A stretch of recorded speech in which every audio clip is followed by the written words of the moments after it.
اللهم صل على سيدنا محمد وأنزله المقعد المقرب عندك يوم القيامة. Saya kurang jelas mengenai solat sunat. Tidak boleh dilakukan jika masih berhutang solat fardu. Bolehkah sekiranya kita meninggalkan semua solat sunat semata-mata untuk qada solat fardu? Banyak yang ditinggal masa muda. Itulah yang terbaik. Memang kita rasa sayang sembahyang sunat tu sayang, tetapi haruslah kita tahu macam mana pun sembahyang sunat itu hukumnya adalah sunat.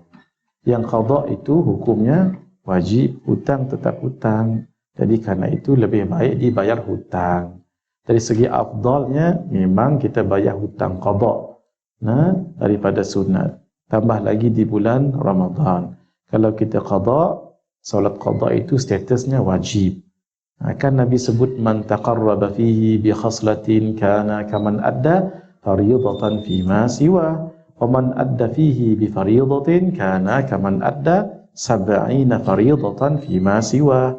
Siapa yang mendekatkan dirinya dengan satu amalan sunat digandakan menjadi satu wajib di bulan Ramadan.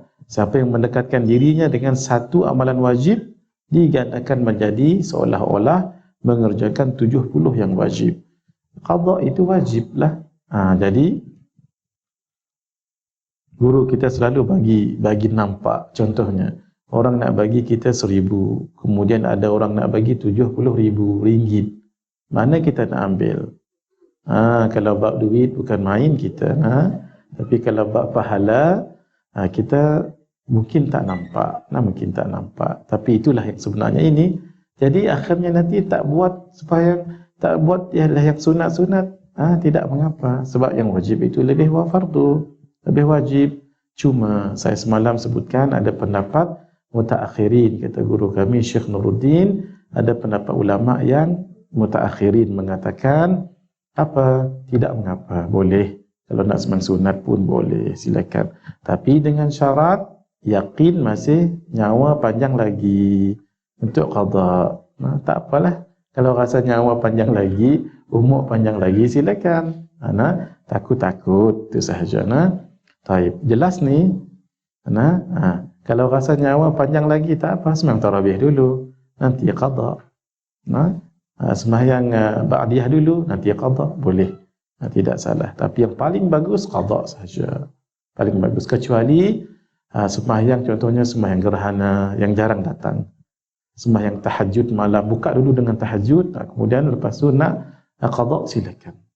Tak perlu, kan kita kadang biasa solat tasbih, solat istikharah, bagus malam tu. Tapi lebih bagus gantikan dengan qada. Dengan qada dulu. Hadirin, jangan dilihat qada. Sunat lagi, tengah malam lagi besar pahala, betul. Tapi jangan lupa qada macam mana pun statusnya tetap wajib. Lebih besar lagi hadirin. Buka dulu malam tu dengan tahajud, tak apa. Lepas tu kita akan selalu buat solat tasbih. Gantikan dulu buat masa ni sebab dengan penerangan saya ni, sebab ulama kuat mengatakan qada dulu, qada tak apa. Mungkin dalam selang 2-3 hari buat tasbih lagi, sebab kita takut kita dah terbiasa, tiba-tiba ikut pendapat saya ni, bukan pendapat saya ni pendapat ulama lebih kuat ni. Kita jarang dengar sebenarnya. Jadi buat juga, tapi selang-selikan lebih kepada ikut pendapat ulama kita ni tadi. Boleh lepas ni jangan ragu-ragu lagi. Yang saya sebut ni bukan daripada saya, tidak, daripada ulama. Malah ada ulama yang mengatakan haram sembahyang sunat. Siapa yang ada hutang tu haram sembahyang sunat. Kita taklah sampai ke situlah.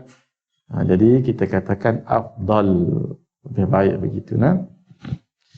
Itu sebab ulama kata kenapa hutang kena bayar dulu, barulah kita sedekah ke orang. Cukupkah kita qada di Masjidil Haram? Sama tak seperti kita sembahyang fardu fadilatnya? Masya-Allah, bagus. Ni tulisan Jawi ni. Wajar, masya-Allah. Berjaya juga saya baca. Alhamdulillah. Semua Jawi ni. Alhamdulillah. Apa tahu soalan tadi? Sekali lagi, cukupkah kita qada di Al-Masjidil Haram? Sama tak seperti kita sembahyang fardu fadilatnya? Kalau nak dikatakan fadilat, memang tak boleh lawan lah. Sebab satu solat dekat situ sama dengan 1000 solat tempat lain. Kalau satu fardu, contohnya kita solat isyak tadi, sama dengan 100,000 di tempat lain. Kalau satu solat tarawih, sama dengan 100,000 solat di tempat lain. Tapi, apakah itu boleh dikira qada? Jawabnya tidak. Kalau satu qada, tidak sama. Tidak sama. Itu cuma pahala sahaja. Pahala sahaja. Hutang tetap hutang. Kalau begitu seronoklah, saya pun suka. Sebenarnya soalan ni pernah ditanya pada saya juga oleh seorang hamba Allah dekat, tak apa saya ingat dulu kat mana, Mokis, dekat Mokis, desa Mokis.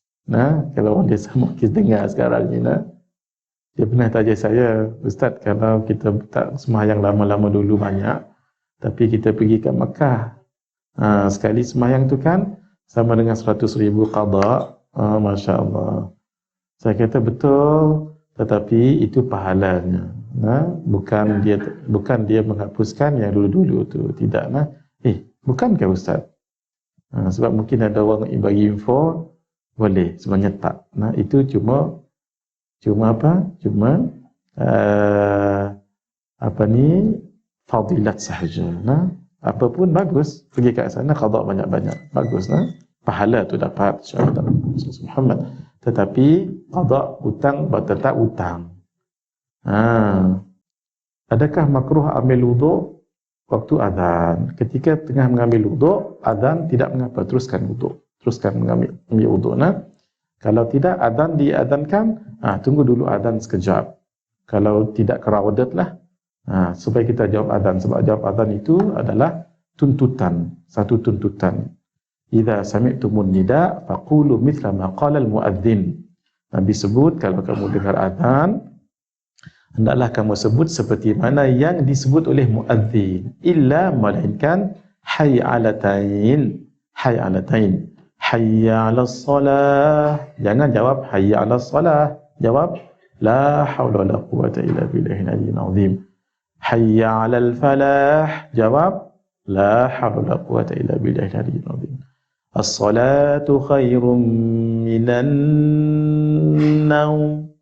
Siapa yang azan macam tu, yang dipanjangnya nun itu, nun wajibul gunnah tu. As-salatu khairum, panjang sikit tak apa, minan naum, tu matlin, naum. Yang tu jangan dipanjang. Jangan yang dipanjang dipendek, pendek dipanjang. Nanti takut orang nanti faham berbeza. As-salatu khairum minan naum. Naum didengar orang. Naum tu maksudnya tidur. Naum tu maksudnya tidur. Orang pakai dengar tidur. Baiklah, kata. Waktu saya belajar dulu di sekolah menengah tingkatan 4, kurang 4, 5 gitulah. Jadi kami jadi ketua badan badar. Ada seorang budak baru ni, kita panggil budak tingkatan 1, freshies ni, solat asar. As-salatu khairum minan naum. Solat asar ni dia dan akhirnya dia kena marah oleh budak-budak sini. Anak pun jadi mereka rujuk pada saya lah, sebab kita ketua ni. Anak kata jangan marah dia, memang betul pun hampa tidur tadi kan. Dia tersilap, jangan marah sangat, tapi hakikatnya hampa tidur. Yang itu dijawab sadaqta wa bararta. Naam. Bismillahirrahmanirrahim. Ustaz boleh terangkan semula faedah 1 berpuasa pada pertengahan bulan Syaban atau pada hari Syak bahagian C. Mari kita lihat dulu apa yang diminta sahabat kita ni. Bismillahirrahmanirrahim.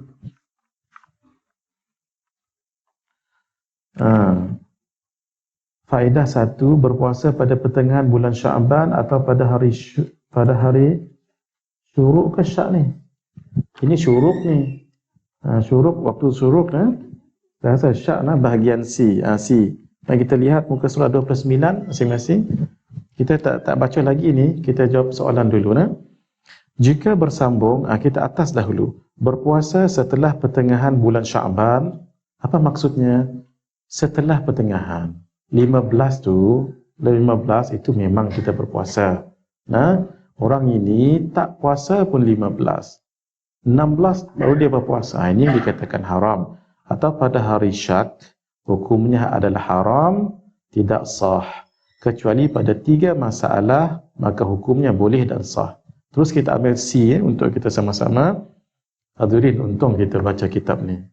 Untung, saya kali pertama baca kitab ni di Malaysia. Kulit ke kulit. Ni. Jadi malam ni saya nak baca laju sedikit sebab saya ingat kalau cara ni tak khatam kita. Kalau cara yang semalam biasa ni tak khatam. Jadi saya akan baca laju sikit Nanti akan melibatkan hukum hakam. Untung siapa yang baca buku ni, Masya Allah, banyak perkara dia tahu nanti Dia kena istiqamah C. Jika bersambung dengan tanggal 15 Syaban, apa maksudnya? Maksudnya dia dah 15 tu dia dah puasa. Yang dikatakan pertengahan tu apa? 16 ke atas. Bukan 15 tu. Kan 15 kan baru di sebelah A ni, 16 ni sebelah B. Sini. Kalau dia puasa 15 bersambung, ni maksudnya ni, jika bersambung dengan tanggal 15, maka boleh baginya berpuasa pada 16. Betul, memang begitu. Dan seterusnya onwards, betul.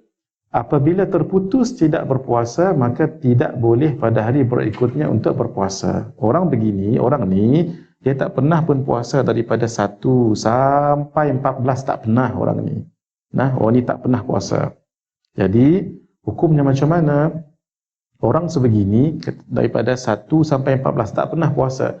Tapi 15 dia berpuasa. 15 berpuasa, boleh tak dia puasa 16? Boleh. Sebab apa? Sebab dia bersambung. Dia macam ambil current dulu, ambil electricity. Sambung dulu. Ini akan menyebabkan jangka hayat. Apa maksud jangka hayat? Bolehlah puasa seterusnya. Tapi syarat jangan putus. Syarat jangan putus. 15 dah puasa tadi, dapatlah dia current, power lah contohnya ni. Boleh tak puasa 16? Silakan. Boleh tak puasa 17? Silakan. Tak berpuasa 18. Tak puasa 18. Boleh tak puasa 19? Kitab ni kata tak boleh.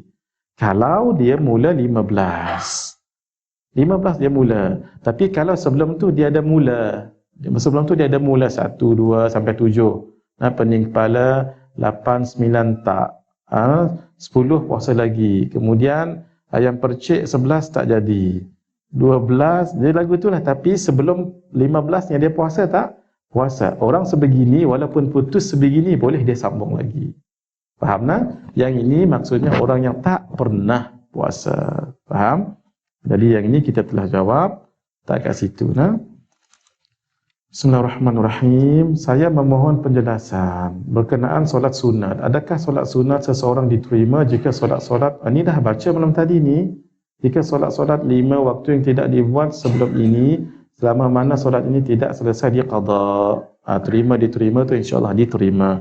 Cuma kita sebut tadi apa pendapat ulama ada 2. Satu kata haram, satu lagi kata boleh dengan syarat tertentu. Terima tu insya-Allah terima.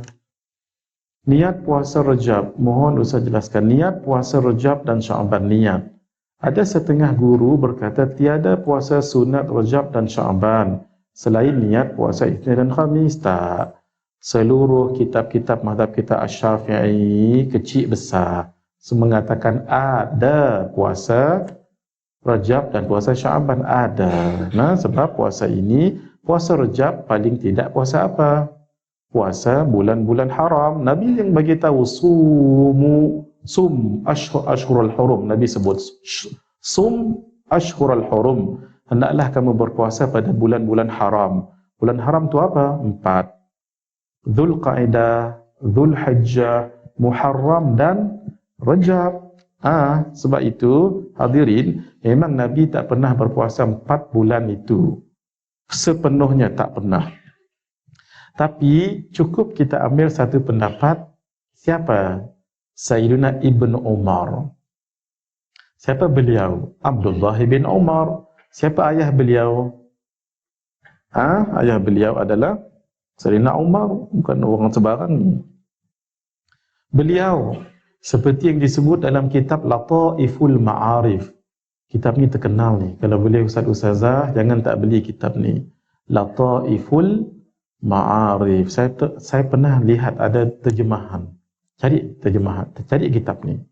Lataiful Ma'arif. Tapi kena tanya dengan guru. Baca kitab ni jangan sembarang. Baca boleh, tapi kena tanya dengan guru. Ada permasalahan dalam tu, yang ada juga yang sedikit tak sama dengan apa mazhab kita. Tapi boleh dirujuk dan boleh didiskusi, berdiskus. Dalam kitab ni sebut Ibn Umar berpuasa 4 bulan tu full. Kalaulah tak ada riwayat yang lain, cukup itu cukup. Sebab Ibn Umar, Sayyidina Ibn Umar adalah sahabat yang paling committed untuk mengamalkan seluruh sunnah Nabi. Pernah dalam satu perjalanan, beliau duduk dengan satu kumpulan, kemudian dipacunya kudanya ke satu tempat, kemudian patah balik. Ada kata unta ke satu tempat, patah balik. Orang bertanya, Masya'nuk, kenapa kamu buat begini? Dia kata, saya pun tak tahu, tapi saya pernah lihat Nabi buat macam ni. Pergi ke satu tempat tu patah balik. Tak tahu sebab apa. Kalau bahasa Arab, bahasa Indon kata, saking cintanya dengan Nabi. Terlalu cintanya dengan Nabi, tak tahu pun. Tapi buat juga, walaupun tak tahu. Itu baru dalam bab-bab sebegitu. Kalau dalam bab puasa lagi lah. Jangan risau hadirin. Nanti rujuk dalam kitab. Sebab itu memang ada. Siapa yang kata Sya'ban? Sya'ban jelas sekali. Kata Sayyidatuna Aisyah, ma ra'aitu, tidak pernah aku lihat Nabi aktsara sauman, paling banyak berpuasa, fi ghairi Ramadan, selain daripada Ramadan, illa fi Sya'ban, kecuali pada bulan Sya'ban. Banyak Nabi berpuasa di bulan Sya'ban. Ketika Nabi ditanya kenapa banyak puasa di bulan Ramadan, Nabi katakan sebab bulan Sya'ban diapit oleh 2 bulan, iaitu Rajab dengan Ramadan. Yang mana orang pulun buat amal di dalam 2 bulan ini. Tengok bahasa hadis. Cuma saya tak hafal, tak ingat sekarang yang matan Arab ya. Orang pulun buat amal di bulan Rajab dengan orang pulun buat amal di 2 bulan yang mengapitnya, bermakna orang pulun buat amal bulan apa? Bulan Rajab. Antara amal yang dipulun, puasa. Puasa bermakna ada puasa. Nabi pun puasa juga. Cuma khilaf apakah namanya puasa Rajab ataupun puasa sunat biasa. Itu cerita lain. Jadi Ramadan memang kita puasa. Saya tidak mahu, takut bulan ni dipandang orang sepi sahaja, sebab itu saya nak berpuasa di bulan ini. Maksudnya apa? Kalau orang kata Nabi tak puasa bulan Sya'ban ni, guru berkata kita ambil husnudzan sajalah. Mungkin guru ada kata, mungkin kita tak dengar gitu. Adakah benar niat puasa qada sahaja? Apakah benar niat puasa qada sahaja? Macam mana nak faham ni? Cuba faham, sama-sama faham. Niat puasa Rajab dan Sya'ban. Ada sesetengah guru berkata tiada puasa sunat Rajab dan Sya'ban selain niat puasa Isnin dan Khamis. Tak, ini tak tepat. Ada puasa Rajab, ada puasa Sya'ban, dan ada puasa Isnin dan Khamis. Adakah benar niat puasa qada saja? Apa maksud tu ya? Ya, maksudnya. Ya. Niatkan qada. Oh, kalau ada qada boleh. Kalau tak ada qada, tu masalahnya. Kita insya-Allah kita tak ada qada, orang lelaki perempuan kot. Kami tak ada qada, kami niat puasa Rajab, boleh. Tak masalah. Kalau tak puasa Khamis ada bulan Rajab, boleh. Puasa ayyamul bid, boleh. Gitu Taib, maksudnya dah menjawab. Ada lagi?